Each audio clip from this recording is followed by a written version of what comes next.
গোপালগঞ্জে চলমান অভিযানে প্রশংসায় ভাসছে সেনাবাহিনী। সহিংসতা ছড়ানোয় আওয়ামী লীগ তো বটেই, বিএনপি নেতাকেও পিটিয়েছে, এছাড়া বাঁচিয়েছে নাহিদদের।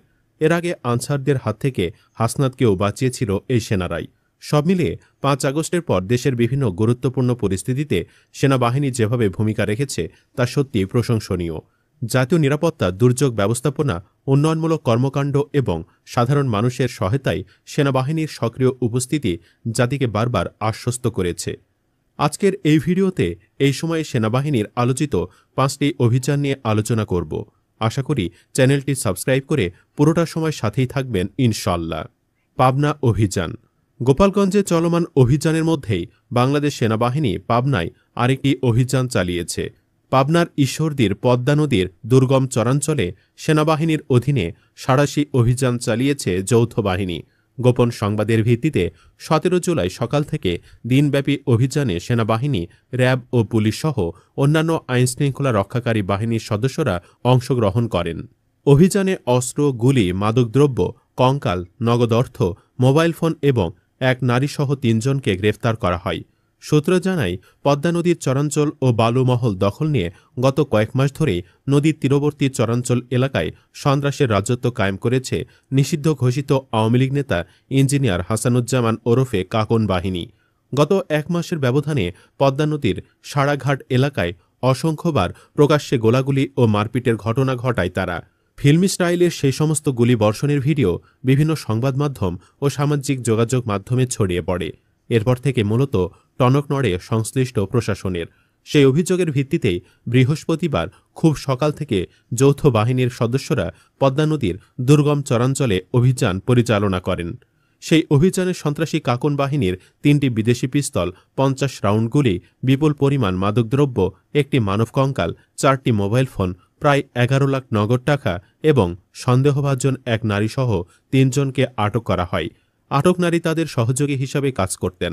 গ্রেফতারকৃতরা স্থানীয় ও পার্শ্ববর্তী এলাকার সংঘবদ্ধ অপরাধ চক্রের সদস্য বলে জানায় আইনশৃঙ্খলা রক্ষাকারী বাহিনীর সদস্যরা।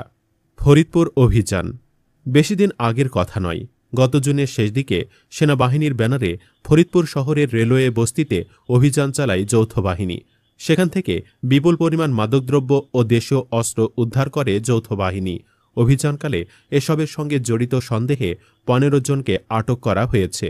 আটকদের মধ্যে ৬ জন নারী ও ৯ জন পুরুষ ছিল।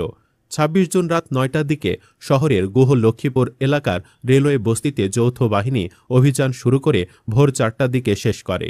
সেনাবাহিনীর ফরিদপুর ক্যাম্পের পক্ষ থেকে জানানো হয়, যৌথ বাহিনীর অভিযানে উদ্ধারকৃত দ্রব্য সামগ্রীর মধ্যে রয়েছে ৪৫.৫ কেজি গাঁজা, ৩৩৭টি ইয়াবা ট্যাবলেট, ২১১টি হেরোইনের প্যাকেট, ৬১টি দেশীয় অস্ত্র, ২টি বিদেশি মদের বোতল, ৯টি ফিচার ফোন ও 10টি অ্যান্ড্রয়েড ফোন।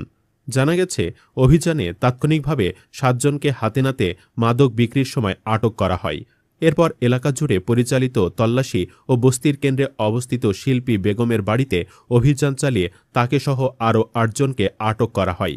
অভিযান চলাকালে শিল্পীর বাড়ি থেকে বিপুল পরিমাণ মাদকদ্রব্য, দেশীয় ধারালো অস্ত্র এবং মোবাইল ফোন উদ্ধার করা হয়, যা দিয়ে দীর্ঘদিন ধরে এলাকায় ভীতি ও নিয়ন্ত্রণ প্রতিষ্ঠা করে আসছিলেন তারা। সেনাবাহিনী সূত্র জানায়, গত কয়েক সপ্তাহ ধরে ফরিদপুর আর্মি ক্যাম্পে গুহ লক্ষ্মীপুর রেলওয়ে বস্তি এলাকায় চলমান মাদক পাচার, জোরপূর্বক দখলদারিত্ব এবং স্থানীয় সন্ত্রাসী কর্মকাণ্ড নিয়ে একাধিক অভিযোগ জমা পড়ছিল ক্যাম্পে। জাভান হোটেলে অভিযান। এ বছরের শুরুর দিকে গাজীপুর মহানগরীর টঙ্গীর জাভান হোটেলে যৌথ অভিযান পরিচালনা করে র্যাব ও সেনাবাহিনী। এ সময় বিপুল পরিমাণ মাদকদ্রব্য, নগদ ২২ লক্ষ টাকা এবং মাদক কারবারের সঙ্গে জড়িত ৭২ জনকে আটক করা হয়। আটককৃতদের মধ্যে পুরুষ ৫১ জন ও নারী ২১ জন।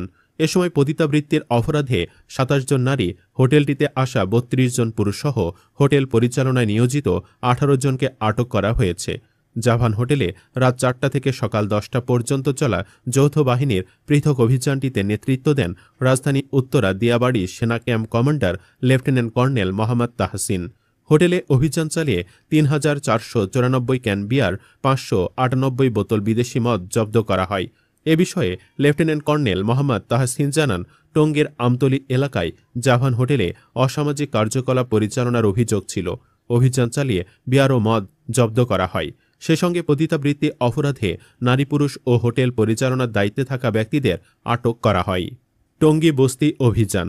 হাসিনা পলায়নের পরই গাজীপুরের টঙ্গীতে যৌথ বাহিনীর অভিযানে ছিনতাইকারী মাদক ব্যবসায়ী সহ বিভিন্ন অপরাধে জড়িত অর্ধশতাধিক অপরাধীকে আটক করা হয়।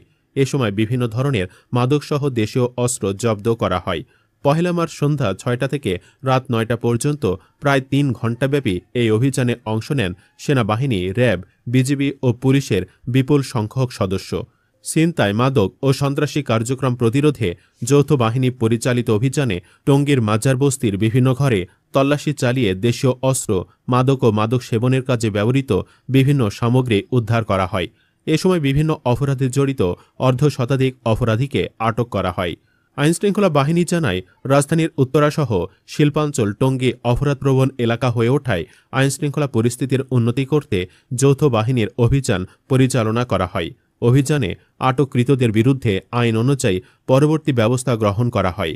অভিযানে অংশ নেওয়া গাজীপুর জেলা প্রশাসনের সিনিয়র সহকারী কমিশনার ও নির্বাহী ম্যাজিস্ট্রেট মোহাম্মদ রায়হানুল ইসলাম বলেন, সুনির্দিষ্ট তথ্যের ভিত্তিতে আমরা এই অভিযানটি পরিচালনা করি। আপনারা দেখতে পাচ্ছেন, আমরা বিভিন্ন ধরনের মাদকদ্রব্য উদ্ধার করেছি, সেই সঙ্গে দেশীয় অস্ত্রশস্ত্র যেগুলো সন্ত্রাসী কর্মকাণ্ডের সঙ্গে ব্যবহার করা হয়। Operation devil hunt. এটি একটি বিশেষ চলমান অভিযান যা বাংলাদেশ সরকার কর্তৃক ২০২৫ সালে ৮ ফেব্রুয়ারি শুরু করা হয়। এই অভিযানের উদ্দেশ্য হিসেবে সন্ত্রাসবাদ দমন, আইনশৃঙ্খলা পরিস্থিতির উন্নতি এবং অপরাধীদের আইনের আওতায় নিয়ে আসা বলে দাবি করা হয়। অভিযানটি গাজীপুরে বুলডোজার কর্মসূচিতে অংশ নেওয়া ছাত্রদের ওপর হামলার পরিপ্রেক্ষিতে শুরু করা হয়। ৯ ফেব্রুয়ারি গাজীপুর জেলায় আওয়ামী লীগের রাজনীতিবিদ এবং সদস্যসহ ৮৩ জনকে আটক করা হয়। পরের দিন বাংলাদেশের বিভিন্ন স্থান থেকে আরও ৩৪৩ জন, তৃতীয় দিনে ৬০৭ জনকে, চতুর্থ দিনে ৫৯১ জন, পঞ্চম দিনে ৫৬৬ জন, ষষ্ঠ দিনে ৫০৯ জন। ৮ ফেব্রুয়ারি রাত থেকে ১৯ ফেব্রুয়ারি বিকেল পর্যন্ত ১২ দিনে মোট ৬৩৫৭ জনকে গ্রেফতার করা হয়। এই অপারেশনটি এখনও চলমান। সর্বশেষ পটুয়াখালীর গলাচিপায় পুলিশের বিশেষ অভিযানে ডেভিল হান্টের আওতায় ৫ জনকে গ্রেফতার করেছে পুলিশ। ১৭ জুলাই তাদেরকে আদালতের মাধ্যমে জেলে পাঠানো হয়। গলাচিপা থানা সূত্রে জানা গেছে, ১৬ জুলাই রাতে গোপন সংবাদের ভিত্তিতে উপজেলার বিভিন্ন এলাকায় অভিযান চালিয়ে মাদক, অবৈধ অস্ত্র ও নানা ধরনের অপরাধমূলক কর্মকাণ্ডে জড়িত থাকার অভিযোগে ৫ জনকে আটক করা হয়। এ বিষয়ে গলাচিপা থানার অফিসার ইনচার্জ আসাদুর রহমান জানান, গ্রেফতারকৃতদের বিরুদ্ধে আইনগত প্রক্রিয়া চলমান রয়েছে। তিনি আরও জানান, গলাচিপা থানা অপরাধ দমনে নিয়মিতভাবে ডেভিল হান্ট নামক বিশেষ অভিযান পরিচালনা করে আসছে। এর বাহিরে হাসিনা পলায়নের পর ফেনীতে বন্যা পরিস্থিতিতে দারুণ কাজ করে সেনাবাহিনী। গত বছরের ন্যায় এবছরও বন্যায় আর্মিরা মুখ্য ভূমিকা পালন করেছে। সব মিলে দেশ ও মানুষের স্বার্থে নিরলসভাবে কাজ করে যাচ্ছে আমাদের গর্ব বাংলাদেশ সেনাবাহিনী। দেশের স্বাধীনতা, সার্বভৌমত্ব রক্ষা এবং দুর্যোগ মোকাবেলায় তাদের অবদান অতুলনীয়। বিভিন্ন সময়ে দেশের অভ্যন্তরীণ নিরাপত্তা, উন্নয়নমূলক কার্যক্রম ও মানবিক সহায়তায় সেনাবাহিনী যে নিষ্ঠা ও দায়িত্ববোধের পরিচয় দিয়েছে তা সত্যিই প্রশংসনীয়। বন্ধুরা, তবুও অনেকে সেনাবাহিনীকে নিয়ে বাজে কথা বলে। তাদের দাবি, হাসিনা পলায়নের পর নাকি সেনাবাহিনী অকেজো হয়ে গেছে। আপনারা কি এমন বয়ানের সাথে একমত? হাঁ বা না লিখে জানাতে পারেন মতামত। ধন্যবাদ।